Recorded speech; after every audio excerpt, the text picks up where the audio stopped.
Okay, let's see if we can get through this with as little bloodshed and tears as possible. Holy fuck. Hey kids, it's Dad. Brief introduction, if you don't know me, my name is TuckOfIron. I'm a Twitch affiliate who streams a fair amount of Dead by Daylight. If you like this video, please check out my other ones. Subscribe, hit the bell over there, follow me on Twitch. Let's get into this. In the last week, a certain killer perk has become a little bit of a hot button topic on Dead by Daylight Twitter, and it's honestly caused a little bit of a ruckus, you could say. I'm not going to bore you with the details about how or why the whole of Dead by Daylight Twitter, Facebook groups, and the DBD forums themselves just fucking spontaneously ignited over this thing. But what I am going to do is I'm going to share some of my experiences and my thoughts on this matter. For the very, very new, I'm going to explain Lightborn really briefly. Lightborn is a teachable perk from the Hillbilly. The perk's description reads as follows. Lightborn grants immunity from being blinded by flashlights, flashbangs, or blast mines. The auras of survivors attempting to blind you with a flashlight are revealed to you for 6, 8, or 10 seconds, depending on what tier of the perk that you have unlocked. This is a number of applications, all spinning off of a relatively simple mechanic. It's an older perk, so it's gonna have a simpler mechanic. When a killer is locked into an animation, like while you're vaulting a window, or picking up a downed survivor, opening a locker, kicking a generator, you're completely vulnerable to being blinded through whatever means. I mean, you could just eat the blind, wait until you can see again after you get done being turned around, and you try to start another chase anew. In a lot of circumstances, for example, like while you're carrying a survivor to hook them, you can just look away from the blind. My favorite is to just look straight the fuck up, like just gaze upon the heavens real quick. But what if you don't want to do that? What if you don't want any downtime from being blinded, or somebody attempting to blind you?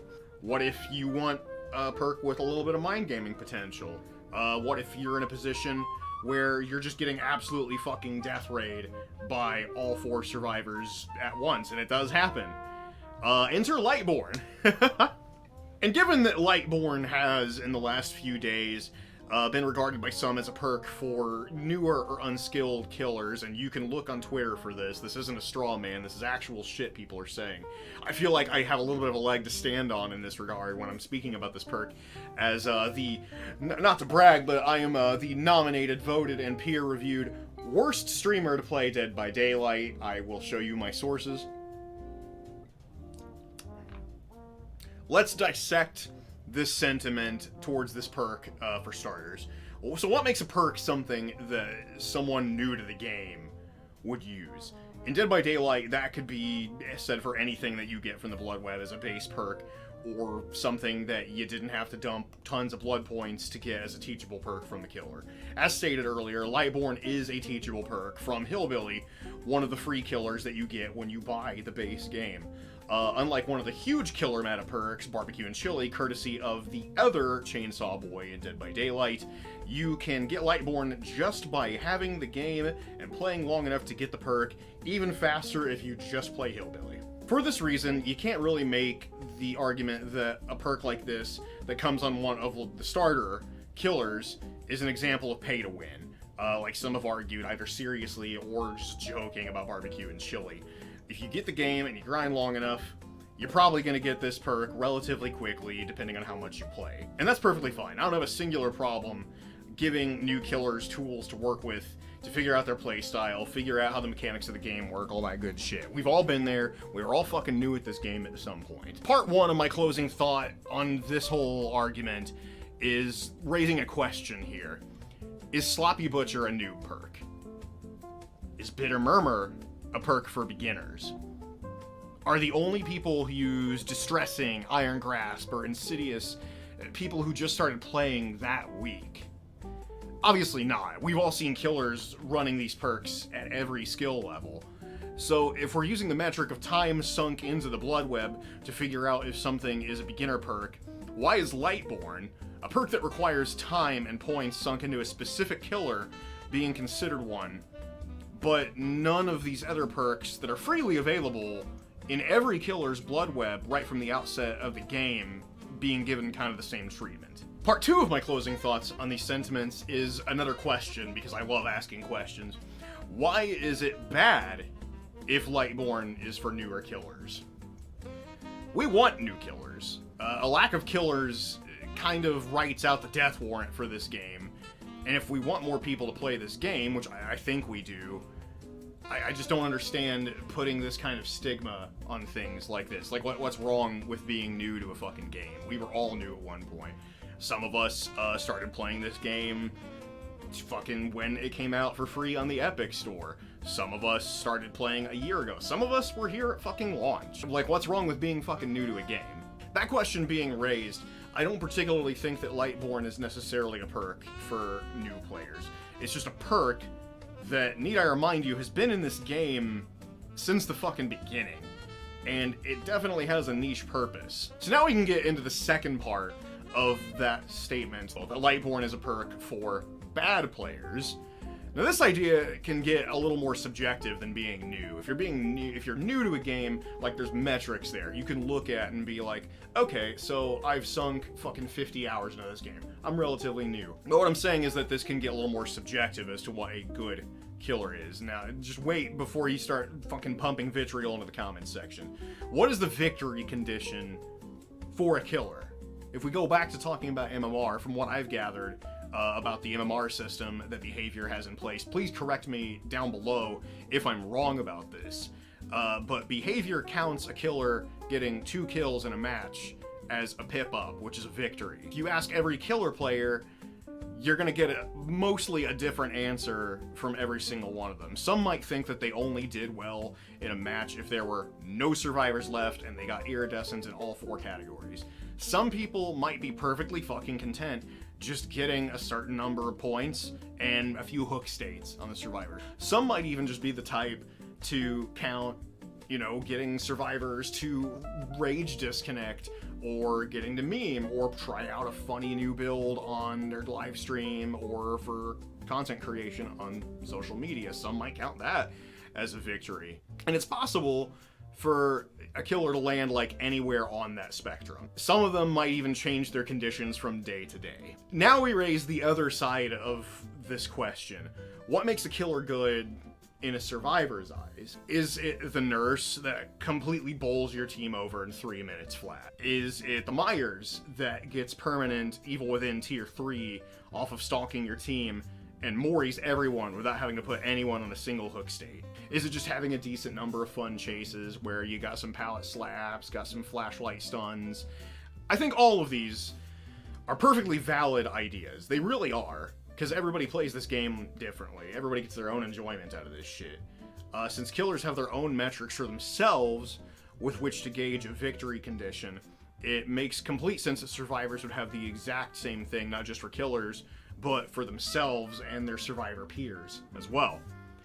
What you'll sometimes run into, though, are survivor teams who, in spite of you feeling as a killer that you had a good, exciting game, that you had good solid chases, a good back and forth, some tense, butt-clenching moments, and, even if you killed only 1, 2, 3, even if you got a fucking 4K, sometimes all 4 survivors are dead at the end of the match.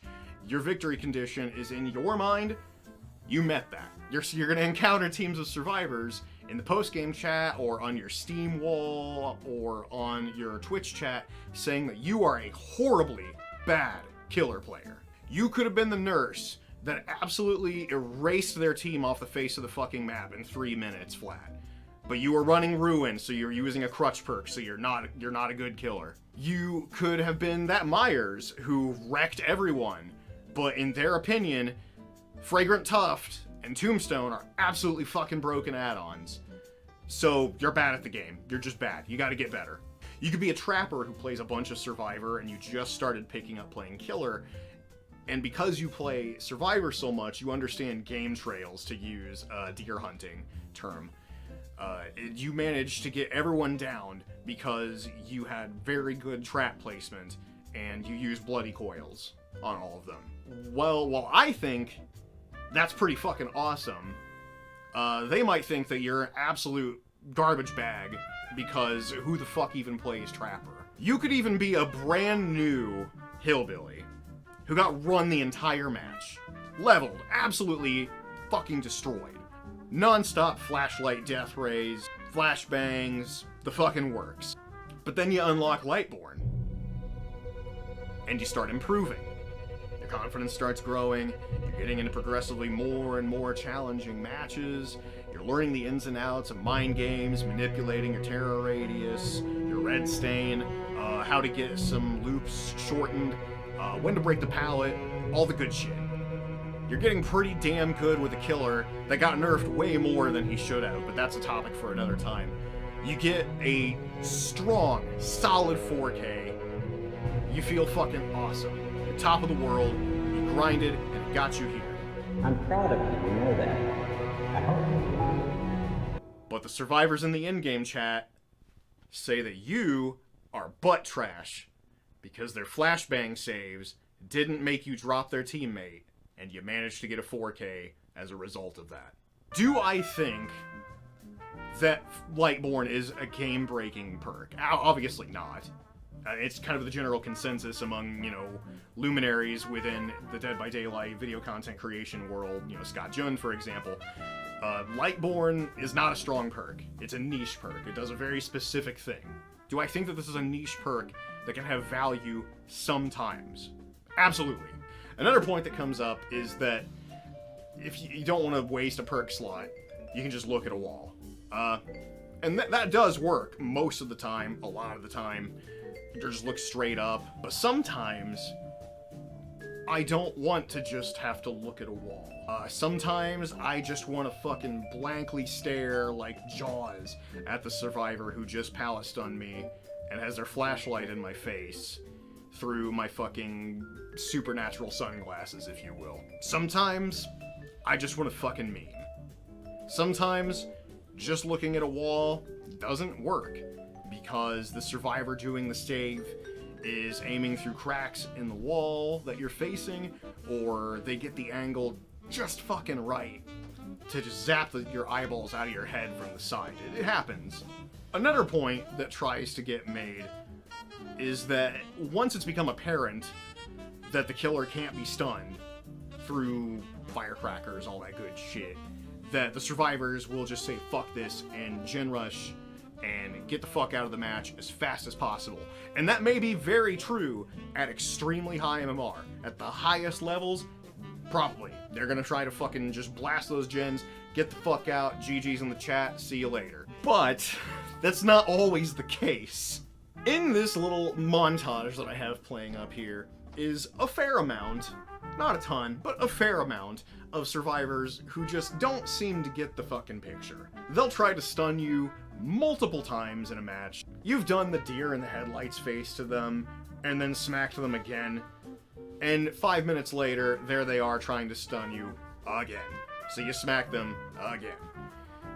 It happens. It truly does. The point I'm trying to make here is that when you're up against something like a 4-man bully squad who is clearly trying to just get as many stuns as they can for content creation purposes, which is totally fine, if they can't flashlight stun you, then they're just gonna find some other way to meme a lot of the time. Not all the time. I'm not even gonna sit here and say a majority of the time, but to say that this is uniformly something that happens, that, oh, Lightborn, nope, we're out. Usually not the case. They'll find some other way to fuck with you and troll with you and get content made. It's fine. We've had these discussions over perks since we've been fucking blue in the face. Noed's been beaten to death. Like, we gotta put that thing to fucking rest. Devour Hope had hits time in the sun where everybody thought that it was overpowered. A cursory search through Dead by Daylight Twitter or through the forums are gonna yield mounds of discourse over any perk you can fucking think of. So this whole back and forth over Lightborn really is nothing new. You can look up any perk, and you will find examples of people being like, this came in clutch, this is overpowered, and it's kind of raises that thing where when you see somebody complaining about something, it's like, ah, you just got rolled by that, didn't you? You just got absolutely victimized by that perk, that killer, that power, that add-on. This is nothing new. Every time a hit of mine is voided out because of a dead hard hit validation, I die a little inside. Do I think that dead hard is a bad perk? Fuck no, I don't. It's in the meta for a reason. Every survivor runs that fucking perk for a reason. Hey kids, it's Dad from the future here. So I found this interesting site called nightlight.gg, and this is essentially a site where people report what perks they're running into as most used on survivors and on killers. So we're on the subject of Lightborn right now. Let's see here. So obviously at the top, this seems like the most used killer perk is barbecue and chili. It seems to be popping up in 36.69% of the killer builds that are being submitted to the site. So let's just go ahead and scroll down a little bit here. Oh man, we're going down pretty fucking far. Well, Lightborn, okay. Lightborn, 2.38% of the builds submitted to nightlight.gg are using Lightborn. 2.38%. Honestly, not a lot.